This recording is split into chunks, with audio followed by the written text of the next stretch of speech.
لا الہ الا اللہ پڑھ لا الہ الا اللہ۔ سابقہ درس میں ہم سیدنا عثمان ابن عفان رضی اللہ تعالی عنہ،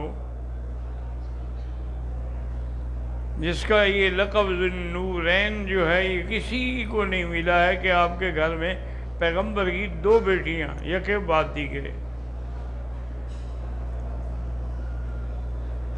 حضور صلی اللہ علیہ وسلم کے اپنے گھر میں تقریباً 2 یا 3 دن سے فاقہ تھا۔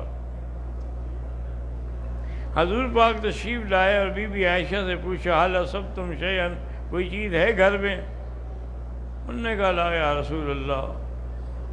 تو حضور تشریف لے گئے واپس۔ پھر کافی دیر مسجد میں بیٹھنے کے بعد پھر تشریف لائے، پھر آگے بھی پوچھا کہ حل اصبتم شیئا، انہوں نے کہا کہ نہیں یا رسول اللہ۔ اب بی بی عائشہ کہتی ہیں کہ میں نے سوچا کہ تیسرا دن ہے فاقے سے، تو میں نے حضرت عثمان کو کسی ذریعے سے اطلاع دی۔ حضرت عثمان رضی اللہ تعالی عنہ فوراً پہنچے اور ایک آٹے کی بوری اور ایک اسی طرح کھجور کی بوری اور ایک بکری بھنی ہوئی اور ایک 100 درہم ایک تھیلی میں،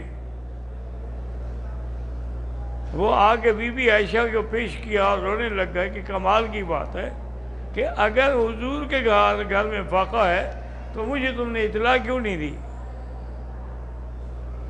قسم کھاؤ کہ جب بھی ایسی کوئی بات ہوگی تو آپ فوراً مجھے مطلع کریں گی۔ انہوں نے کہا جی ٹھیک ہے۔ تھوڑی دیر گزری، حضرت عثمان تو پہنچا کے چیزیں چلے گئے۔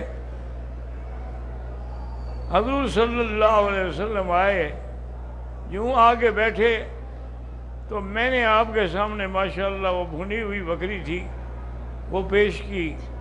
آپ حیران ہو گئے، فرمایا بھی یہ کہاں سے آ گئی؟ تو اس نے کہا حضور صرف یہ نہیں ہے بلکہ آٹا بھی ہے، کھجور بھی ہے، یہ بھی ہے، پیسے بھی ہیں۔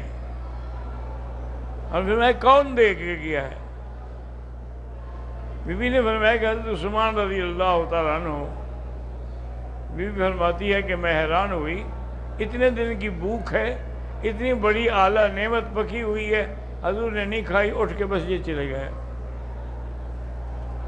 میں حیران ہوئی کہ مسجد میں آپ کیوں گئے ہیں؟ تو پھر میں گئی تو دیکھا کہ آپ ہاتھ اٹھا کے دعا مانگ رہے ہیں، اللہم انی رضیت عثمان فرض عنہ، یا اللہ میں عثمان پہ راضی ہوں، تو بھی راضی ہو جا۔ پہلے دعا کی تو بعد میں آگے پھر کھانا تناول فرمایا۔ تو یہ حضرت عثمان کی عظمت تھی، شان تھی، جس کے لیے حضور صلی اللہ علیہ وسلم بھی دعا فرماتے تھے۔